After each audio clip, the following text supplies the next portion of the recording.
In a quiet, sun-drenched village framed by golden fields and whispering trees lived a woman named Mira. She was not young, and immoral life had carved soft lines around her eyes and given her hands the strength of someone who had carried too much for too long. Yet in her gaze lived a gentleness that refused to fade. Mira had known loss, too much of it. Her husband had passed 5 winters ago, taken too soon by illness that even love could not cure. They had dreamed of children, of laughter in the halls, but those dreams had wilted with time.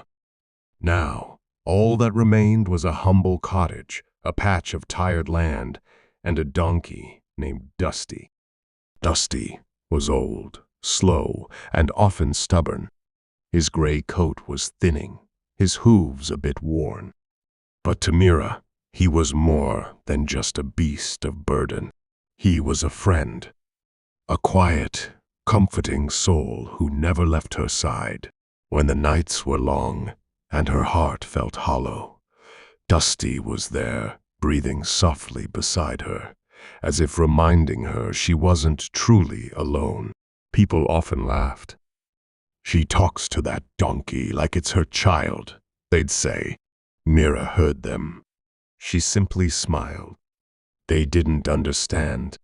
One summer, the skies forgot how to cry. Rain vanished. The earth cracked open, begging for moisture.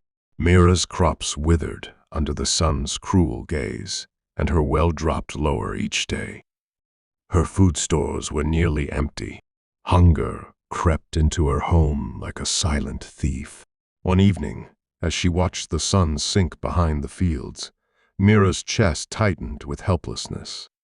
She sat on her porch, staring into the distance, trying not to cry.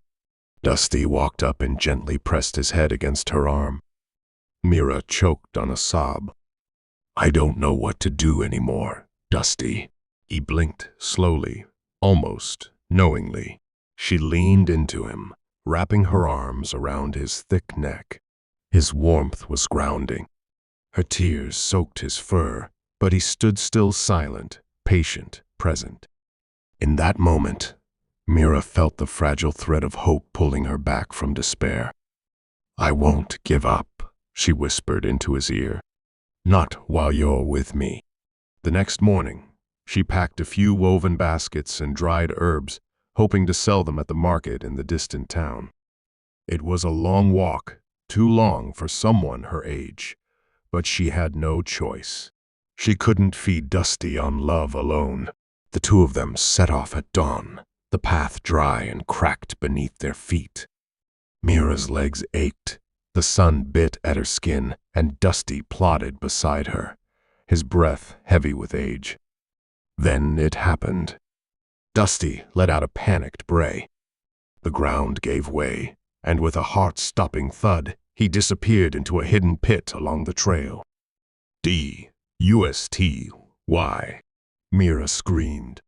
She ran to the edge and peered in. Dusty lay at the bottom, dazed but alive. His eyes met hers, wide with confusion and fear. Mira's chest clenched. "I'm here," she cried, her voice shaking. "I'm not leaving you." She tried to climb in, but the walls were steep, crumbling. Her hands bled as she clawed at the earth. She screamed until her throat was raw. No one came. Hours passed. Dusty stood, trembling. The sun blazed overhead. Mira knelt beside the pit, tears falling freely. "I can't lose you," she whispered. "Not you, too." Dusty made a soft sound, low, almost mournful. Yet it was as if he was telling her, "Don't you dare give up." Then a desperate idea sparked in her grief-stricken mind. She grabbed a nearby shovel and began tossing dirt into the hole. "Don't be scared," she said between sobs. "I'm not burying you. I'm lifting you up." Dusty flinched at the first clump, but as more dirt fell, he began to move, shaking it off and stepping higher. Mira's hands blistered. Her back screamed, but she didn't stop.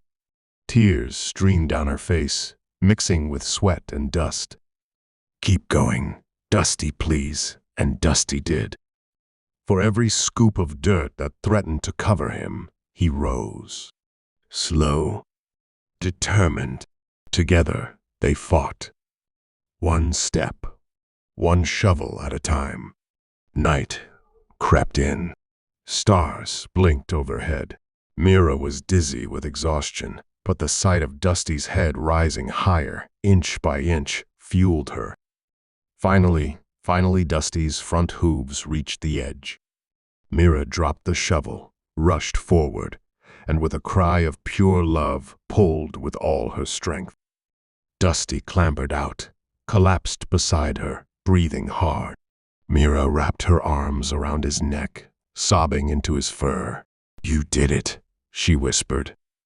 "We did it." Dusty nudged her cheek with his nose, as if to say, "We never stopped believing." The two of them lay there under the stars, broken but whole, weak but victorious. When they returned to the village the next day, dusty and bruised, the villagers stared in awe as Mira told the tale. Some cried. Others offered food, seeds, money.